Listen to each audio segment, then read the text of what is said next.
மத்தாப்பு சிரிப்பழகா, மைசூர் பாக்கு சுவை அழகா, முடி அழகா, நல்ல மூக்கழகா, நடை அழகா, சிறந்த நடிப்பழகா, எங்களின் பேரழகா யோகி பாபு அவர்களை பேச அழைக்கிறோம். தமிழ் சினிமாவில் ஹீரோக்கள் மாறலாம், ஹீரோக்கள் அடுத்த லெவலுக்கு போகலாம்.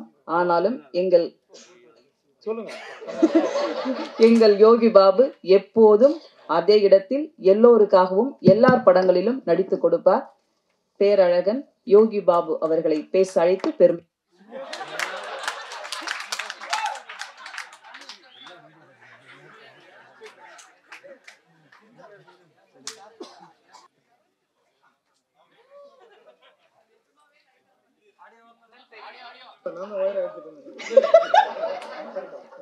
யோகி சார், நீங்க கவலைப்படாதீங்க. ஏன்னா ஏற்கனவே இது மாதிரி சில சம்பவங்கள்லாம் நடந்திருக்கு. இளையராஜா சாரோட ரெக்கார்ட்ல கூட எஸ்பிபி சார் பாடும்போதுல கூட கரண்ட் எல்லாம் ஆஃப் ஆயிடுச்சு சொன்னாங்க. ஸோ அதனால நீங்க பெருசா எடுத்துக்க வேண்டாம் சார். தேங்க்யூ.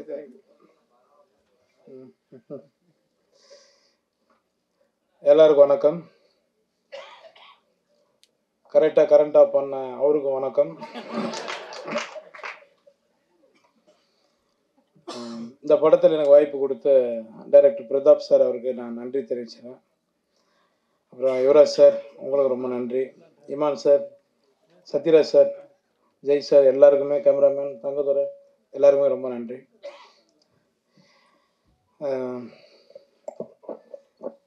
பிரதாப் நான் கொஞ்சம் உரிமையோடு பேசுவேன். ஏன்னா ஃப்ரெண்டு தான். இருக்கும் மேடம், ஒரு 17 வருஷத்துக்கு மேலே இருக்குமா, 18 வருஷத்துக்கு முன்னாடி 2 பேரும் ஒரு படத்தில் அட்மாஸ்பியர் பண்ணணுங்க. நாங்கள் 2 பேரும்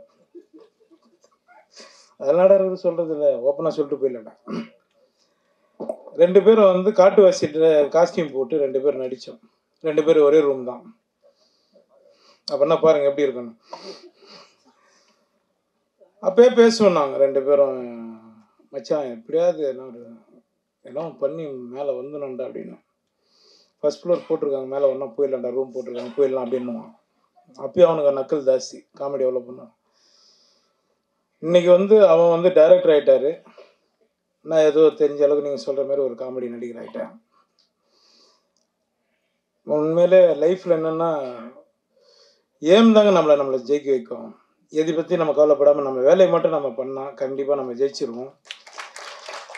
அதுக்கு பிரதாப் ரொம்ப நன்றிடா. நீ ஃபஸ்ட்டு என்ன சூஸ் பண்ண பற்றியா, நீ சொல்கிற நான் தான் இந்த படத்தை நகர்த்த, நான் கிடையாது. உன் கதை தான், உன் கதை, உன் ப்ரொடியூசர் நீ ரெடி பண்ணிட்டு வந்ததுக்கப்புறம் தான் இந்த படம் மூவ் ஆச்சு. நான் உனக்கு ரொம்ப நன்றி தெரிவிச்சுக்கிறேன். ரொம்ப நன்றி. எனக்கு சொல்லணும்னு தோணுச்சுங்க, அதனால் சொன்னேன். இந்த படம் பார்த்துட்டு நீங்கள் இப்போ ப்ரொடியூசர் சொன்ன மாதிரி அவரும் ஒரு பேபி தான். நாங்கள் எங்கள் ஷூட் எடுத்துருந்து அவர் பண்ணி எங்காவது மோனில் நின்றுப்பார், என்ன எடுக்கிறாங்கன்னு தெரியல, நல்லா எடுத்தால் சரி அப்படின்வார். சார் இது உங்கள் படம் சார், ஏன் சார் நீங்கள் இப்படி பேசுகிறீங்க அப்படின்னு. இல்லைங்க நான் நம்பி விட்டேங்க, நான் சினிமாவில் அடுத்தடுத்து நிறைய படங்கள் பண்ணாங்கன்னாரு. சார் நீங்கள் அடுத்தடுத்து படம் பண்ணுவீங்க சார், ரொம்ப நன்றி சார். இமான் சார், சார் உங்களை எனக்கு ரொம்ப பிடிக்கும் சார், ரொம்ப நன்றி சார். உங்களுக்கும் சத்யராஜ் சார் சொல்லவே வேணாம், எல்லாருமே பிடிக்கும். நிறைய கவுண்டமணி சார் பற்றி தான் நாங்கள் ஸ்பாட்டில் உட்காந்து சார் நானும் நிறைய பேசிகிட்டு இருக்கோம். அவர்கிட்டையும் சொன்னேன் நான் ஒரு முறை, கவுண்டமணி சார்கிட்டையும், சார் இதுமாரி சாரோ நடிக்கணும், நான் சின்னகிறாரப்பா அப்படின்னாரு அவர். ஆமாம் சார், நான் கூட பிரேக் எடுத்துரும்போது தான் பாருன்னு கிளம்பி போயிட்டேங்கிறாரு எக்ஸ்பிரஸ் மாதிரி அப்படின்னு.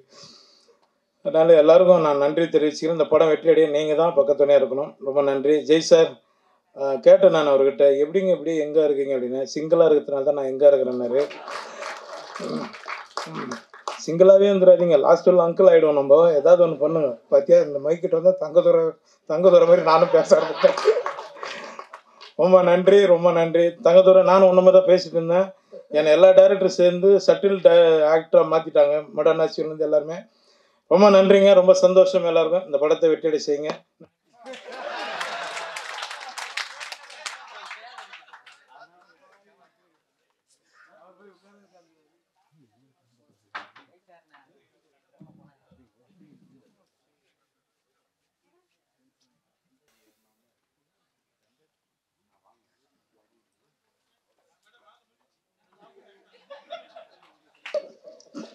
Thank you sir.